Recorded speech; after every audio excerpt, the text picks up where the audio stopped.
சம்பவத்தை நேர்ல பார்ப்பாங்களே, அதுல வந்து ஒரு பையனோட போன் ஆடியோ கால் அவனோட பெர்மிஷனே, எல்லா ஆடியோவும் அவங்களோட பெர்மிஷன் தான் ரெக்கார்ட் பண்ணிருக்கேன். அதை போடுவோம். அவன் என்ன சொல்றான், கத்தி எடுத்து வந்து கிளிறானுங்க சார் அப்படின்றான்.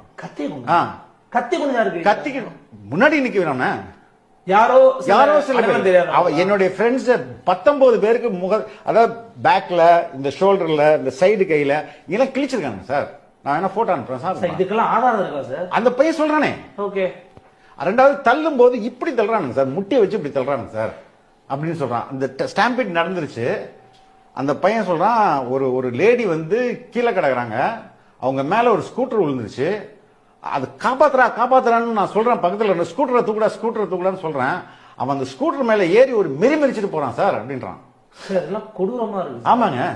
அந்த ஜென்செட் இன்னொருத்தர் அவர் அங்கிருந்து போன் பண்ணாரு சார்.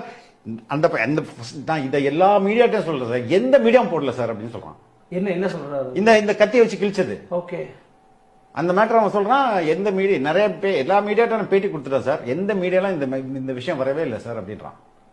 அந்த ஆடியோ, அந்த ஆடியோ கேட்டு கத்தி வச்சு கிழிச்சிருந்தாங்கண்ணா. ஓகே. அந்த பையன் வந்து நியூஸ் பேட்டி கொடுத்திருந்தாருண்ணா. ஆனா அந்த நியூஸ் எந்த நியூஸுமே வெளியில காட்டவே இல்லைண்ணா. ஓகே. அதுவும் இல்லாம இன்னொன்னுங்கன்னா, ஓகே, நீங்களும் இருந்தீங்களாங்க அண்ணா? நான் கூட்டத்துல கணபதி மிஸ்ஸுக்கு நான் அந்த ஆப்போசிட்ல சென்டர்ல நின்றுட்டு இருந்தேன் நான் கூட்டத்துல. சரி, இப்ப கத்தியால கிழிச்சதெல்லாம் யாரு? அதுதான் தெரியல. சட்டையால கிழிச்சது, செருப்புத்திக்கு அடிச்சிருக்காங்க. ஆம்புலன்ஸ் வந்து சொன்னாங்க இத்தனை ஆம்புலன்ஸ் வந்துச்சுன்னு. அந்த அதாவது அந்த முனியப்பன் கோயில்கிட்ட சித்து பையன் நிக்கான், உள்ள வர முடியாது, முனியப்பன் கோயில்கிட்ட நின்னுட்டான். கோயம்புத்தூர் பைபாஸ் ஃப்ரீயா இருக்குது. கோயம்புத்தூர் பைபாஸ் போன வெறும் ஆம்புலன்ஸ போலீஸ் மறிச்சு உள்ள திருப்பி விட்டாங்க. கோயம்புத்தூர் பைபாஸ்ல போன ஆம்புலன்ஸ் என் தம்பி அங்க நின்று போன் பண்றான், என்னடா ஆம்புலன்ஸ் இந்த பக்கம் மாத்தி விடுறாங்க, ஏதோ ப்ராப்ளம் என்கிட்ட கேட்கறான். அப்ப வரையும் விஜய் வந்து ஸ்பாட்டுக்கு ரீச் ஆகல. அப்பதான் உள்ள வந்துட்டு இருந்தாரு. அப்பவே பின்னாடி ஆம்புலன்ஸ் விட்டாங்க. அதெல்லாம் ஒண்ணுமே வேணாம் நான் சொல்றேன். ஆம்புலன்ஸ் 2 ஆம்புலன்ஸ் மறிச்சு போலீஸ் திருப்பிட்டாங்க இந்த பக்கம். அதுக்காக ஆனா அவங்க ஆம்புலன்ஸ் அவ்வளவு வரைக்கும் கோயம்புத்தூர் பைபாஸ் போனா ரெட்டிப்பாளையம் பிரிவுல உள்ள வந்து நேரம் போயிருக்கலாம். ஃப்ரீ ரோடு தான், அந்த பக்கம் யாருமே இல்ல.